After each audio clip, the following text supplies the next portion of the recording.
Digital marketing నేర్చుకుని AI tools వాడుతూ డబ్బులు సంపాదించాలనుకుంటున్నారా? ఈ నెంబర్కి కాల్ చేయండి. మేడం ఈ వయసులో ఎందుకు విడిపోతున్నారు చెప్తా నాగరాజ్ గారు. పెళ్ళైంది, కొత్తల్లో బాగానే ఉంది, ఎందుకంటే అందరికీ బాగానే ఉంటుంది. ఓ నెల రోజులు, ఓ 2 నెలలు, ఓ సంవత్సరం, ఆ తర్వాత నుంచి స్టార్ట్ అవుతుంది. ఏమి స్టార్ట్ అవుతుంది ఆ తర్వాత? ఆడపడుచుల ఇన్వాల్వ్మెంటు, అత్తగారి ఇన్వాల్వ్మెంటు, తర్వాత లేదా ఇతని ప్రవర్తనే, ఇతనికి ఉన్నటువంటి ఎక్స్ట్రా మ్యారిటల్ అఫైర్స్ కానివ్వండి, లేకపోతే నంబర్ ఆఫ్ మల్టిపుల్ అఫైర్స్ కానివ్వండి, తర్వాత తాగుడు కానివ్వండి, వ్యసనాలు కానివ్వండి, ఇతరత్ర వ్యసనాలు ఏవైనా సరే అవన్నీ బయటపడిపోతాయి. ఆ తర్వాత నుంచి మసకబారటం అనేది మొదలవుతుంది సంసారం అనేది. మీరు అనొచ్చు సంవత్సరం వరకు, 6 నెలల వరకు, 2 నెలల వరకు ఎందుకు బాగుంటారు అని అంటే, ఏదైనా కొత్తలో మోజు కదా నాగరాజు గారు. భార్య అయినా వస్తువైనా ఏదైనా మోజే. పెళ్ళి అనేది కొత్త. ఆ కొత్తలో ఒక వాంటింగ్ అనేది ఉంటుంది, ఒక కొత్తదనం అనేది ఉంటుంది, ఒక ఎంజాయ్మెంట్ అనేది ఉంటుంది. శారీరకపరమైనటువంటి ఎంజాయ్మెంట్ ఫుల్ఫిల్ అయిపోతుంది. ఒకటికి 2 నెలల్లో అయిపోతుంది, ఒకటికి 2 సంవత్సరాల్లో అవుతుంది, 1 సంవత్సరాల్లో అవుతుంది, లేకపోతే లెటర్ అవుతుంది. అది అయిపోయిన తర్వాత వీడి అసలు స్వరూపం అనేది బయట పెట్టుకున్న తర్వాత నుంచి కూడా ఎక్కడ వీళ్ళిద్దరి మధ్య ఇది వస్తుంది అని అంటే, ఫస్ట్ 5 సంవత్సరాలు ఆనందంగా ఇచ్చింది, ఏమడిగినా కొట్టినా భరించింది. తర్వాత 5 సంవత్సరాలు తిట్టినా, రోడ్డు మీదకి లాగినా భరించింది, ఆస్తులన్నీ అమ్మేసినా భరించింది, లేదా ఈమె ఆస్తులు మొత్తం తీసేసుకున్నా భరించింది, అన్నింటినీ భరించేసింది. ఏంటి అని అంటే, ఈవిడికి ఈ 25 ఏళ్ళు, 20 ఏళ్ళు, 30 ఏళ్ళు, 40 ఏళ్ళు ఈవిడికి ఇవ్వడం అనేది బాగా నేర్పించేశాడు ఆయన. తీసుకోవడం అనేది చూపించలా. తీసుకోవడం అనేది ఈవిడ నేర్చుకోను లేదు, తీసుకోవడం అనేది ఈవిడికి తెలీదు. ఆయనకి జబ్బు చేసిందా? ఈమె 24 గంటలు సేవలు చేసింది. వాళ్ళ ఇంట్లో అమ్మా నాన్నకి జబ్బు చేసిందా? 24 గంటలు చాకరీ చేసింది. వాళ్ళ ఇంట్లో కుక్కను తీసుకొని వచ్చి పెంచుకోవడం మొదలు పెడితే ఆ కుక్కకు కూడా వీళ్ళకి ఎంత చాకరీ చేస్తుందో ఆ కుక్కకు కూడా, కుక్క పెంచుకోవడం అనేది వాళ్ళకి చాలా ప్యాషన్ అయితే ఈమెకి ప్రాణం మీదకి వస్తుంది. ఇంటి చాకరీ చేయాలి, ఒంటి చాకరీ చేయాలి, ఇవన్నీ కాక కుక్కలకు కూడా చాకరీ చేయాలి. అది ఎలాంటి ఇష్యూ ఉంటుంది నాగరాజు గారు? అది అయిపోయింది. తర్వాత వీళ్ళందరికీ ఇంత చాకరీలు చేసి ఏ రోజన్నా నలతొచ్చి మంచం మీద పడుకుంది అని అంటే, ఇళ్లలో ఎవ్వరు ఆమెని ప్రేమగా ఒక మందు బిళ్ళ తీసుకొచ్చేస్తున్నారు, ఇస్తారు, కుక్కకి పడేసినట్టేస్తారు. కానీ ఈమె మాత్రం కుక్కని చాలా ప్రేమగా చూస్తుంది నాగరాజు గారు. బట్ వాళ్ళు మాత్రం స్ట్రీట్ డాగ్కి పడేసినట్టు ఇలా పడేస్తారు. ఎందుకంటే వేసుకో, తొందరగా లేకు. ఆవిడ ఎందుకు వేస్తారంటే, ఆవిడ తొందరగా లెగవాలి, మళ్ళీ ఈ చాకరీలన్నీ చేయాలి, ఈ త్యాగాలన్నీ చేయాలి. ఆవిడ గివింగ్ నేచర్ కదా.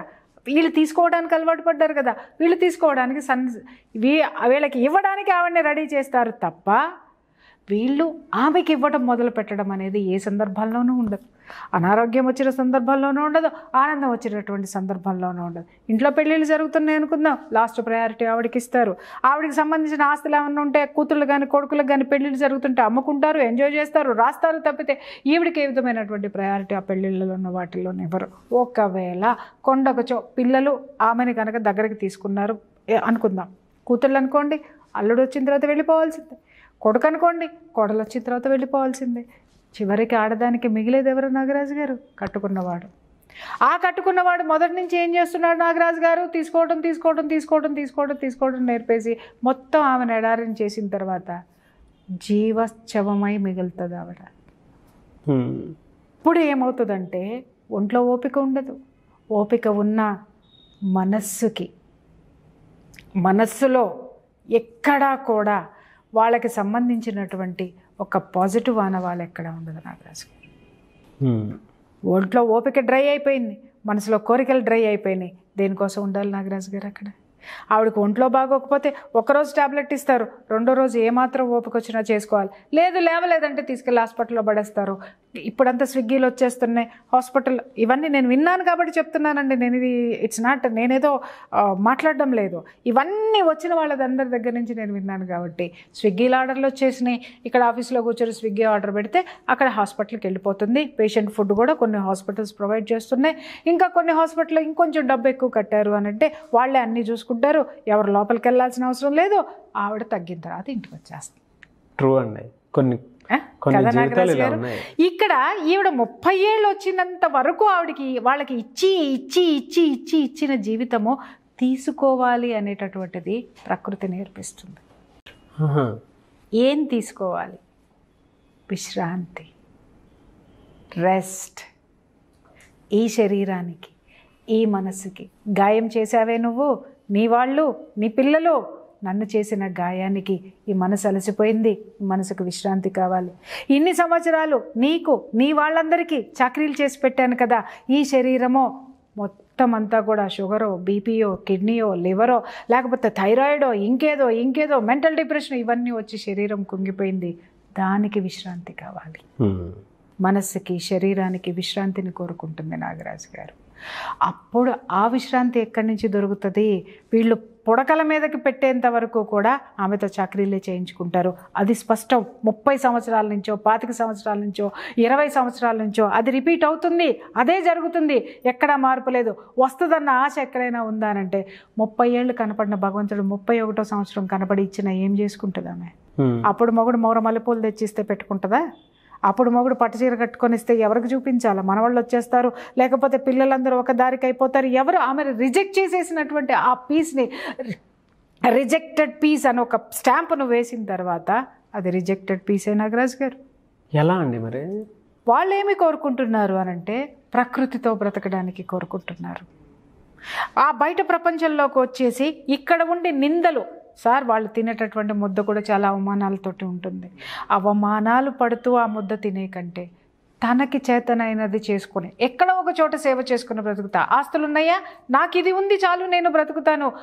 ఆత్మధైర్యంతో నేను బ్రతుకుతాను, ఆత్మ గౌరవంతో నేను బ్రతుకుతాను, మనో సంకల్పంతో నేను బ్రతుకుతానని అప్పటి నుంచి వాళ్ళ కోసం జీవితాన్ని చూస్ చేసుకుంటారు. నాకు మీరు చెప్పింది కరెక్టే.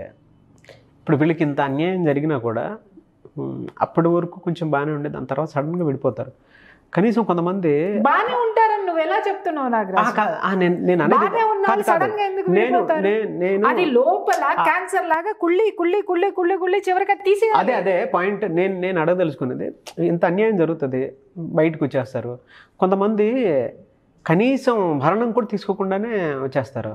నాగరాజు గారు వీళ్ళు అడిగిన కాదండి, వీళ్ళు అడిగిన ఇచ్చేటటువంటి దీంట్లో వాళ్ళు ఉండరు. రెండోది బయటికి వచ్చేయటం అంటే ఏంటి నాగరాజు గారు? టోటల్గా వాళ్ళని రిజెక్ట్ చేసేసారు సార్. మనస్సులో నుంచే రిజెక్ట్ చేసిన తర్వాత వాళ్ళు పడేసే బిచ్చం కోసం వీళ్ళు ఎందుకు చూస్తారు? చెప్తున్నాను కదా, దాన్నే అంటారు అస్తిత్వం అంటారు. ఆ అస్తిత్వం అప్పుడు మేల్కొంటది వీళ్ళల్లో. ఛీ, వీళ్ళు ఏమిచ్చినా నాకు వద్దు, వీళ్ళు పడేసే బిచ్చం నాకు అంతకన్నా వద్దు అని చెప్పేసి అని ఆ అస్తిత్వాన్ని బ్రతికించుకోవడానికి ఎక్కడైనా సరే పాచి పనైనా చేసుకొని బ్రతుకుతారు. లేదా వాళ్ళకు ఉన్న దాంట్లో ఒక్క పూట తిని మిగిలిన 2 పూటలు భగవన్నామ స్మరణతో గడిపేస్తారు. లేదా ఎవరికైనా ఏదైనా సేవ చేయడానికి గడిపేస్తారు. లేదా వాళ్ళ జీవితంలో వాళ్ళు కోరుకున్నటువంటి జీవితాన్ని లీడ్ చేయడానికి వాళ్ళు రెడీ అయిపోతున్నారు. నాకు చూడండి, ఎప్పుడూ కూడా ప్రకృతి మనకి కొన్ని పాఠాలు నేర్పిస్తూ ఉంటుంది. ప్రకృతి కొన్ని కొత్త చరిత్రలు రాస్తూ ఉంటుంది నాగరాజు గారు. అదే ఇది. ఇంతకుముందు మనమంతా ఏంటి అని అంటే జీవితాంతం చచ్చేంత వరకు కూడా కట్టుబడి ఉండడాన్ని మనం చూసాము. ఇప్పుడు 30 సంవత్సరాల తర్వాత ఎందుకు విడిపోతున్నారు?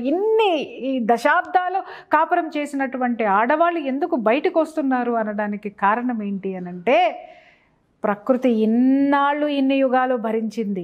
ఇప్పుడు ప్రకృతి వాళ్ళ భారాన్ని ప్రకృతి భరించలేకపోతుంది. కాబట్టి ప్రకృతి తనలోకి తీసుకుంటుంది. ఒక పాజిటివ్ యాటిట్యూడ్ తోనే తీసుకోవాలి. ఎగ్జాక్ట్లీ, పాజిటివ్ యాటిట్యూడ్ తోటి తీసుకోండి. It's not negative. 30 ఏళ్ళు వచ్చిన తర్వాత వాళ్ళు బయటికి వెళ్ళిపోయి సంస్కారాన్ని నాశనం చేయటమో, వ్యవస్థని నాశనం చేయటమో కాదు సార్.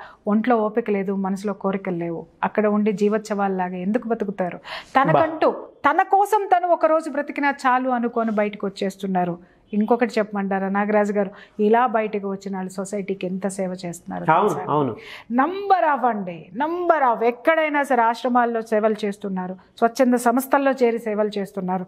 లేదు వాళ్ళకి ఆస్తులు పాస్తులు ఉన్నాయి అని అంటే అసలు ఎంత అద్భుతమైనటువంటి వాళ్ళ దగ్గర ఉన్నటువంటి ఆ భావన, ఆ సేవ చేసేటటువంటి ఆలోచనలు నిజంగా లక్షల కోట్లు ఉన్న వాళ్ళ దగ్గర కూడా లేవు నాగరాజు గారు. అంత అద్భుతంగా వాళ్ళని వాళ్ళు సమాజానికి అంకితం చేసుకుంటున్నారు, ఈ యొక్క విశ్వానికి అంకితం చేసుకుంటున్నారు వాళ్ళని వాళ్ళు. దాంట్లో నుంచి వాళ్ళు ఏం పోగొట్టుకున్నారో ఆ ఆత్మ సంతృప్తిని తిరిగి తీసుకునేటటువంటి మార్గాలను వాళ్ళు అన్వేషించుకుంటూ బయటకు వస్తున్నారు. చాలా స్పష్టతతో బయటకు వస్తున్నారు నాగరాజు గారు. వచ్చిన తర్వాత ఎవరు బాధపడట్లా, బాధపడి నిర్ణయం తీసుకొని బయటికి వచ్చి చాలా స్వేచ్ఛగా బతుకుతున్నారు వాళ్ళు. ఎస్, ఇందాక ఒక మాట అన్నారు కదా మీరు, కొంతమంది భరణం కూడా తీసుకోకుండా వచ్చేస్తారండి అనగానే డైరెక్ట్ రిజెక్షన్. ఇంకా లేదు ఇక్కడ నుంచి, ఇంకా అసలు చచ్చిపోవటం శవంతో సమానం అండి. కొంతమంది ఇప్పుడు కొన్ని డివోర్స్ చూస్తాము, భరణం కోసం కేసులు వేసుకొని భరణం కోసం తీసుకునేటటువంటి, అది ఆ ఏజ్ లో సెకండ్ కేటగిరీ, అది సెకండ్ కేటగిరీ కాదు. కొంతమందికి కావాలి వాడేసే వేషాలకి ఈ పిల్ల ఎందుకు ఇది చేసుకోవాలి, వచ్చేది ఉన్నప్పుడు తీసుకోవడం.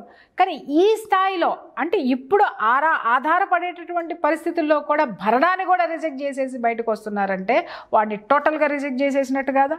అవును, వాడు చచ్చిపోవాలి సార్, ఆత్మహత్య చేసుకొని చావాలి నిజంగా. వాడు మనిషి అయితే నిజంగా చెప్తున్నా, భర్త అని ఇన్ని సంవత్సరాలు ఎట్లా వెర్రవీగి బ్రతికాడో ఒక్కసారి స్టెప్ ఇన్ అవుట్ సైడ్, ఒక్కసారి ఒక్క అడుగు బయట పెట్టేసిన తర్వాత వాడు బతికున్న శవంతో సమానం. Thank you so much Priya Chaudhary గారు. Thank you.